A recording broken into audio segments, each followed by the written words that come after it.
Daily Bible reading, 1 Samuel chapter 23. David was told, "The Philistines are raiding Keilah and plundering the threshing floors." David consulted the Lord, "Shall I go and attack those Philistines?"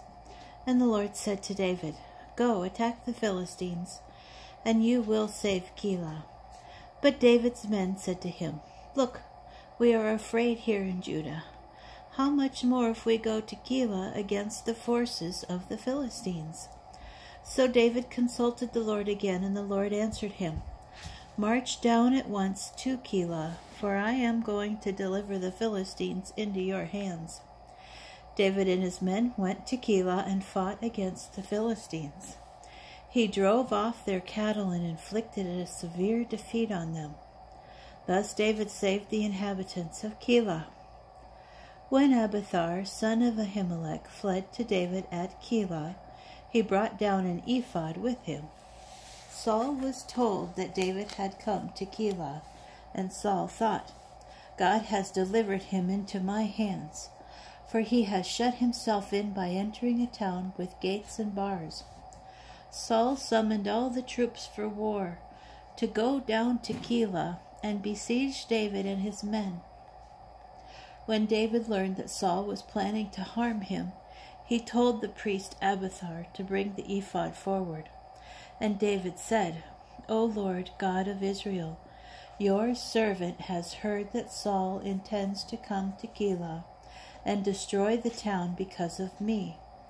Will the citizens of Keilah deliver me into his hands?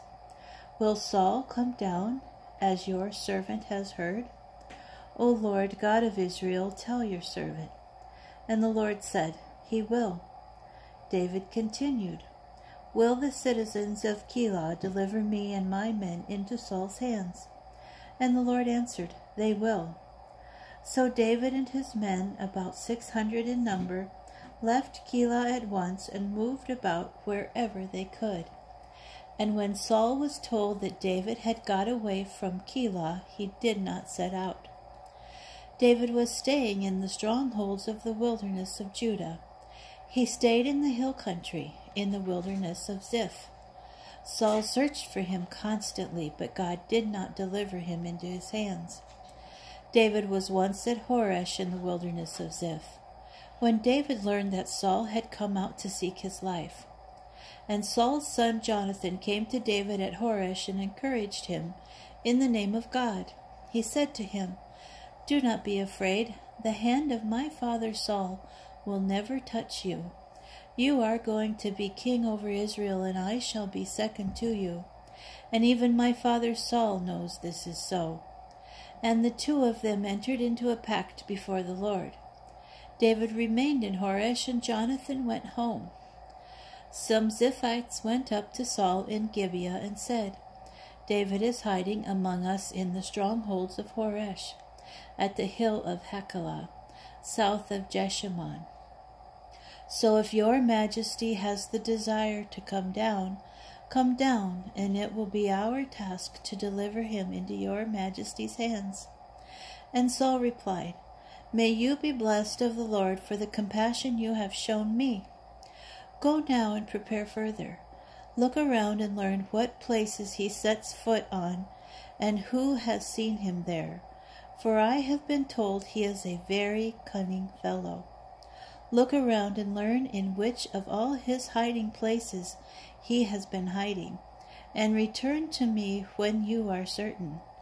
I will then go with you, and if he is in the region, I will search him out among all the clans of Judah." They left at once for Ziph ahead of Saul. David and his men were then in the wilderness of Maon in the Arabah, to the south of Jeshimon. When Saul and his men came to search, David was told about it, and he went down to the rocky region and stayed in the wilderness of Maon. On hearing this, Saul pursued David in the wilderness of Maon. Saul was making his way along one side of a hill, and David and his men were on the other side of the hill. David was trying hard to elude Saul, and Saul and his men were trying to encircle David and his men and capture them. when a messenger came and told Saul, "Come quickly, for the Philistines have invaded the land."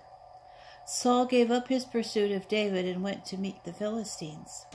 That is why that place came to be called the Rock of Separation.